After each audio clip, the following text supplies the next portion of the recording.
ఏమవుతుందంటే తెలంగాణలోనే చాలా ట్యాక్సీస్ ఉన్నాయి. ఇంకోటి ఏమైందంటే ఇప్పుడు గవర్నమెంట్ చేయాలి ఫ్రీ బస్. ఇంతకుముందు ఈ టైప్ ఆఫ్ విభాగాలన్నీ కర్ణాటకలో ఉంది, ఇప్పుడు తెలంగాణలో ఉంది. ఫ్రీ బస్సెస్ ఉంది కాబట్టి దానివల్ల బిజినెస్ చాలా పడుతుంది. ఇంతకుముందు మిడ్ నైట్ అయినా day any time ladies taxis ఇప్పుడు లేడీస్ ఫ్రీ బస్ చాలా వరకు బిజినెస్ పడిపోయింది. ఇతర రాష్ట్రాలు వచ్చి వేరే రాష్ట్రాల వాళ్ళు రావడం వల్ల మాకు కూడా ఉపాధి తగ్గుతుంది కదా. సో మాకే ఇబ్బంది అయిపోతుంది. ఈ విధంగా అందరూ వచ్చేస్తే హైదరాబాద్ ఇక్కడ ఉన్న వాళ్ళ పరిస్థితి అవుతుంది.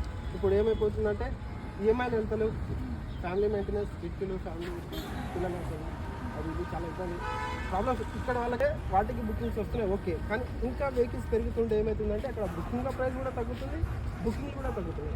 సో దానివల్ల చాలా బండ్లు మెయింటెనెన్స్ అవ్వదు. కర్ణాటక, మహారాష్ట్ర అంతేనా?